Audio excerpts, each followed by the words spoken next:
G'day everyone, I'm Smokescreen and welcome back to another video, and here we go with the continuation of the GT World Series Manufacturers Cup for 2022.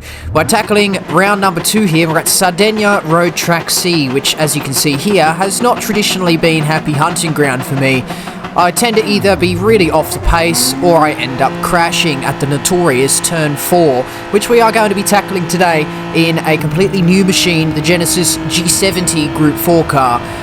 So for those of you unfamiliar with the track layout, this is the shortest variation of the Sardegna road track layout, or the road course, basically the asphalt racetrack that accompanies Sardegna windmills. As you can see, plenty of windmills around here, but this little road course has tighter than it looks turn 1, turn 2 and 3 on the exit, and then this is the really difficult turn 4 because it leads out onto the back straight, and it's so easy to run wide and hit that red and white barrier jutting out on the outside there. You sort of straddle that curb as well and then flat out down the hill, obviously single file down here, and it's so easy to hit those barriers.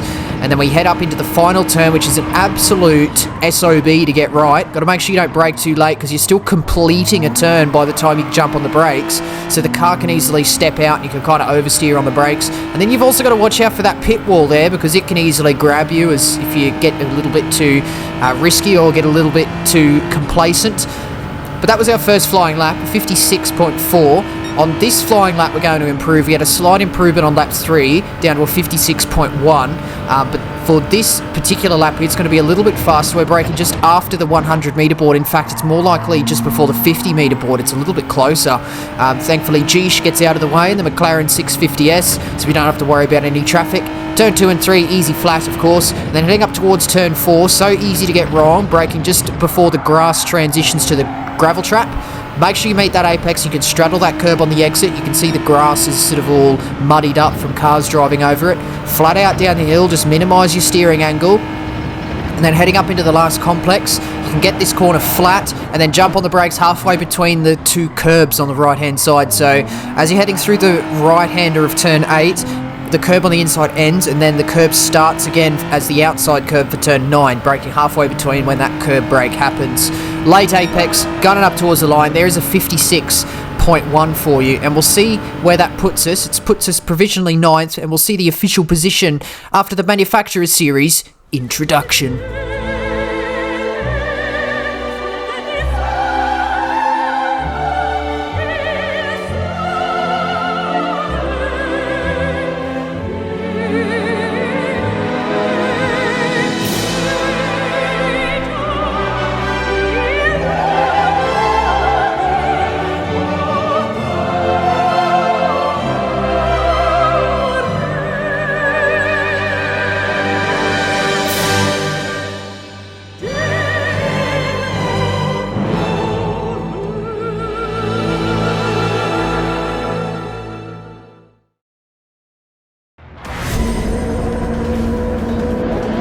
Lovely as always, and we meet ourselves on the grid. Interesting car on pole position, Alfa Romeo 155, so new Group 4 car for GT7.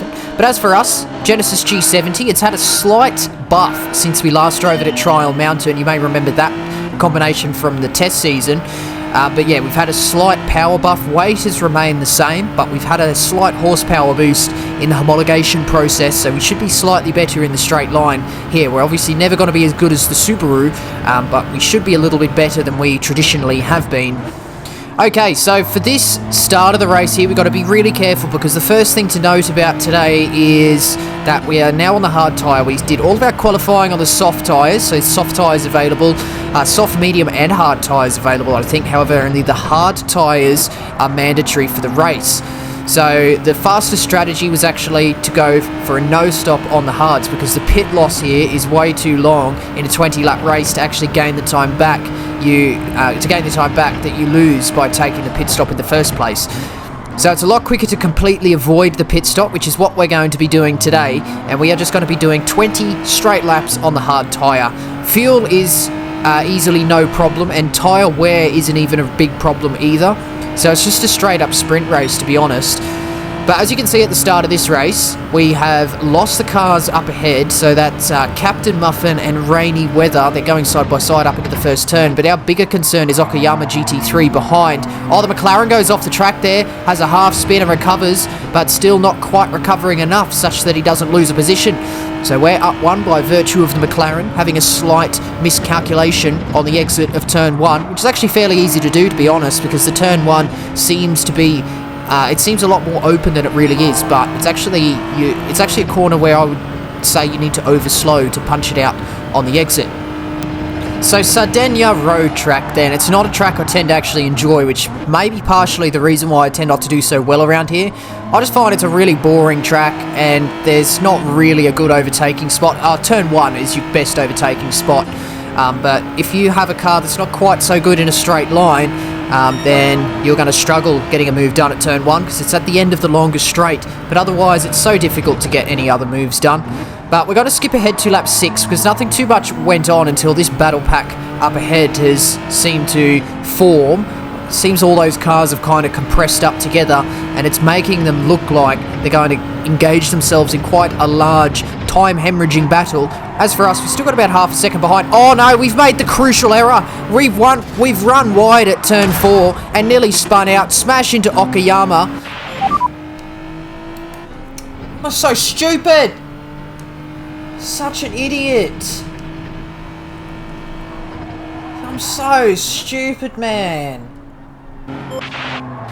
Obviously not so happy with myself for that one.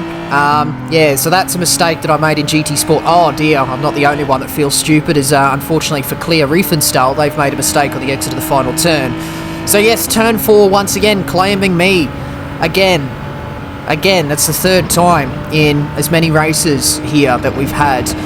Radeon makes another mistake, but all of a sudden we find ourselves now sort of 3 seconds further backward on the road than we should be. So we should be ahead of all these guys. Oh dear, Okayama GT3 has had a slight mistake on the exit of turn 1. I say slight mistake, but that's really a gentle way of putting it. We have this strange moment, the beginnings of some lag for the... Damn it, why has it got to be lagging now? I believe that's a Mercedes SLS, and I was worried about catching up to him while he's lagging and getting punted off the track or getting a lag hit or something. But yes, struggling here at Sardegna in this race today. Oh, there's been another transgression at the last turn. G Forest has run it off the road in the Subaru WRX. So this may give me an opportunity to actually try and get some moves done, because 5th position is just there. What is, however, further up the road is 4th position. You can actually see that car just in the distance. It's probably 3 or 4 seconds up the road. And what I'll get you to look at now is the lap time on lap 6, which is when I made my grave error at turn 4. I set myself a 101.5, which is a good 4 seconds slower than the 57.3 that preceded it and the 57.5 that followed it.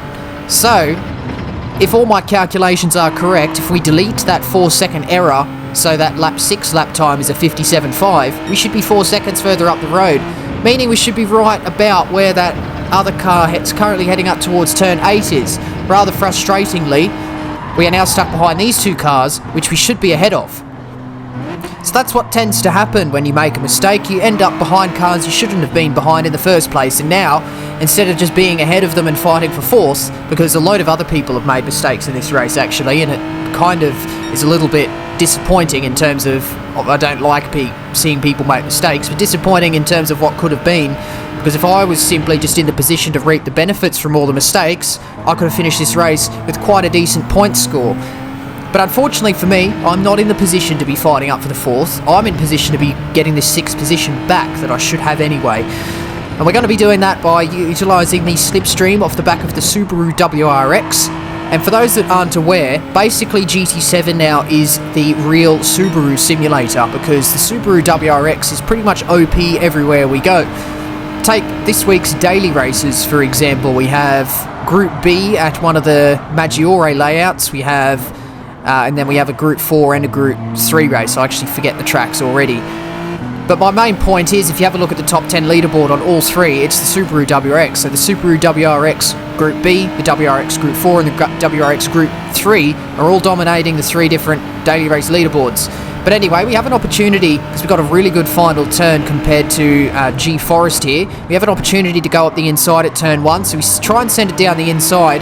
I perhaps don't quite commit to the brakes as late as I could have gotten away with there, so I think I was a little bit too passive. I was hoping G Forest was actually going to brake a little bit earlier than they did to try and assist in me getting that move done. But that's the closest shot I've had yet, and I wasn't able to get it done. The point I was making before is that the WRX is such a strong vehicle, and that is basically because it's really good at a straight line. It's got a load of horsepower, so it's quite difficult to actually try and catch up this car down the straight. It's quite a lengthy straight here. It's about 900 metres, and given the 57-second lap time, it's quite a decent chunk of the lap that is spent going in a straight line. However, as I've said in a couple of videos before, the slipstream of GT7 is markedly decreased. The strength is simply not as high. So by the end of the race, given all the opportunities we had with almost a kilometre worth of straight to do it, we weren't quite able to get it done. And unfortunately for me, I bring home a little bit of a disappointing 7th position, left wondering what could have been. What a disappointing race. Why did I make such a stupid mistake? Should have been ahead of both of those blokes. Frustrating. So stupid. So I was rather unhappy with myself for that one, because as we'll see in just a second, the number of points I get for this particular position is sort of not really leaving me with a satisfactory feeling. 233, if I managed to scrape a 5th there, which I should have done easily, that would have been 259, and if I was able to fight for the 4th and successfully done it, would have been a quite sensational 272. So yeah, with 233, I think it was, 233, 234, I did come away from that one knowing that there was something left on the table.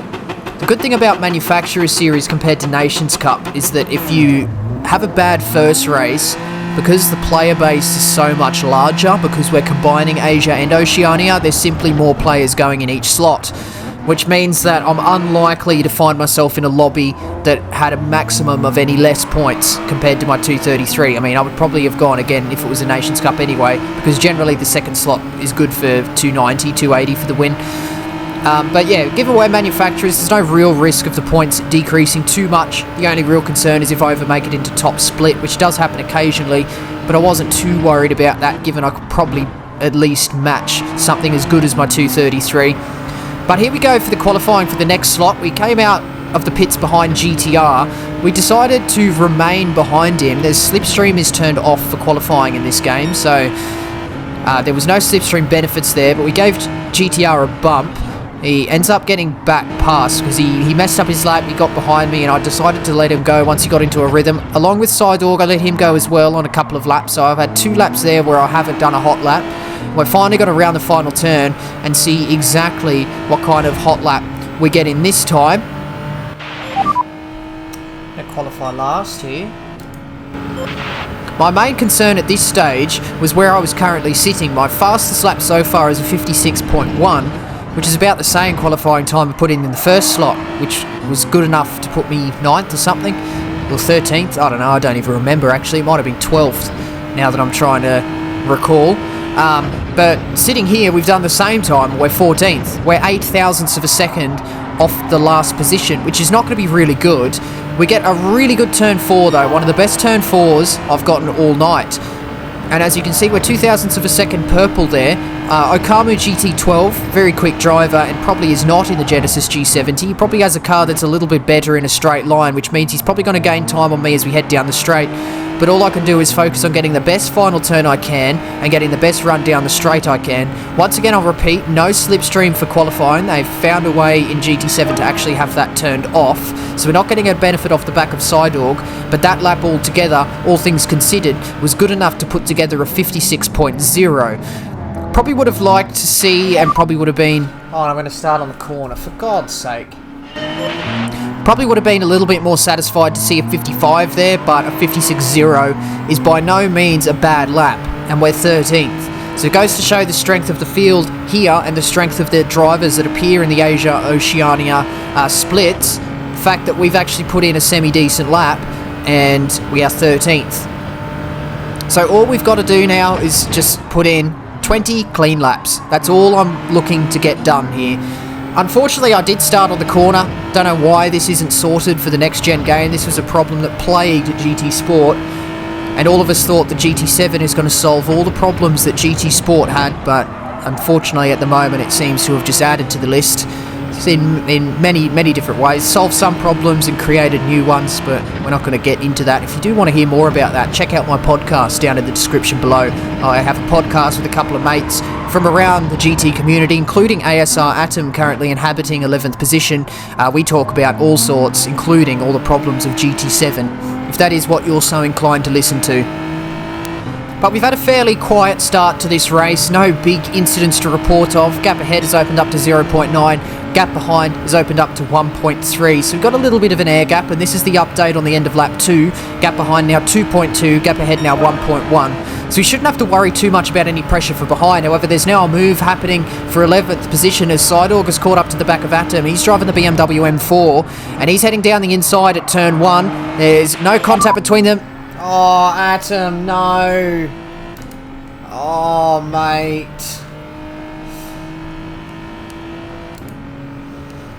Poor bloke. And Atom makes a crucial error on the exit of turn 1, just running too wide, nicking the gravel, and it sent the car spinning. The BMW M4, I know, is not actually the best car anymore. It was one of the better cars in Group 4 in GT Sport, but now it's pretty poor, for lack of a better word. Atom is struggling at the moment. Go and give him some love. His Twitch channel's also down in my description. Look at that, I'm bloody plugging stuff left, right and centre as we sit here today. But we must move on, unfortunately. We find ourselves in 12th, and there's really not too much going on in this race, but that's okay, because if we have a look on the right-hand side there, the stack of lap times, very consistent, 57.2, 0.1, 0.3, 0.2, 0.2, 0.1, 0.2, 0.3, all that low 57 area, and that's some of the better pace that I had all night at this particular combination. But as we begin lap 11 around the corner... Oh, what's going on here? Finally, some action. There's been some sort of incident between Metal Gear and Kosuke, so I try and go around the outside here. I'm on the grass, and I almost spin to the inside. I just about recover the car before it goes, and that is Metal Gear back ahead. Now, I'll openly admit, I didn't think I did anything wrong there, and I thought I was pushed off the road. So I wasn't too happy. However, I knew that we must check the replay before we make any assumptions, because one of the many problems with GT7 is actually lag. So it may have appeared on my screen that I was well up alongside, but it certainly may not be the case. And until we check the replay and find out exactly what happened, we must maintain a sort of a sense of objectivity. But this is the incident here. The Peugeot actually runs too wide out of turn 1, and Metal Gear just gets caught up in it. So there's actually nothing untoward that went on there. It was just unfortunate mistake, and that is the contact, and that's me on the grass looking like an absolute clown. But we're going to slow it down. We're going to have another look, actually. So Metal Gear returns to the track. He is sort of dawdling in the middle of the track, to be fair to him, but I can try and go for the outside. It appears as though there's contact. If you remember, on my perspective, it really did not appear that there was contact, so I was fairly adamant there was no contact in the race until I've checked this replay, because if we have a look there, yes, I'm clearly up alongside, and it looks as though I've clearly sort of cleared the back of the Silvia, but if you have a look on the damage indicator there's actually some rear bumper damage that has suddenly appeared on the back of Metal Gear's Silvia, which suggests that there was some form of contact between us. And if we have a look at sort of this 360-degree shot, there's clearly a good meter, over a meter and a half between us, and I'm more than halfway up his right-hand side. And that's just about when the contact happens. So there's definitely lag there, and yeah, he's been hit from behind. His car reacts as though he's been hit from behind, but from my perspective, it appears that there was no contact at all. So that is where we went wrong. So we did run into the back of him, which is kind of, I think, what balked myself. And Metal Gear actually doesn't do anything. He doesn't turn right. He doesn't turn right to try and force me off. He doesn't sort of try and wreck me. There's nothing that he does there that's incorrect. I've wrecked it on my own. I thought there was no contact, but evidently there was, and then I've just lost it on the grass on my own. I think I overreacted to what I thought was a little bit of contact between us. But that was the incident, and that is all that really happened in terms of action in this race. So that was on lap 11 where I set a 59.1, and then all the following laps were straight back to where I was, including a 57.0 on lap 14, which is a fairly decent race pace lap.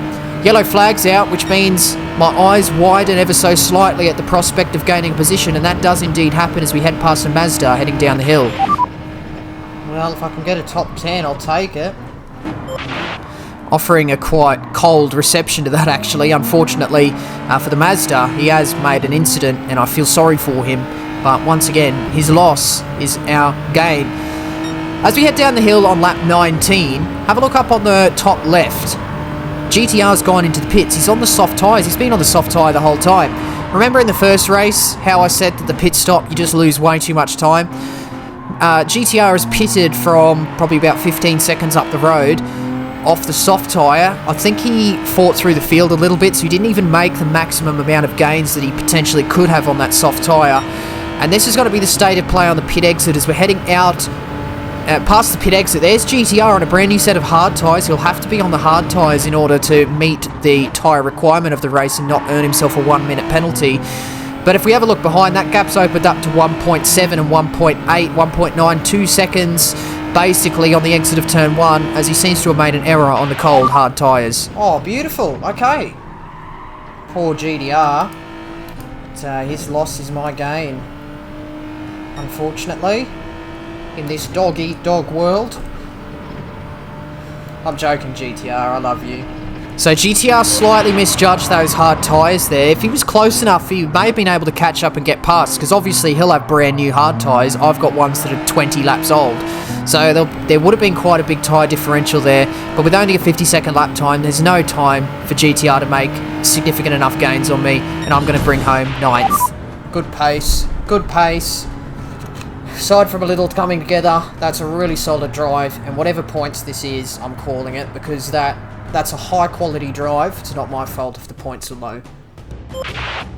There we go. I think I've said everything I need to say already, but yeah, no, I was pretty satisfied with the pace I displayed in that race. I was quite happy with it, to be completely honest.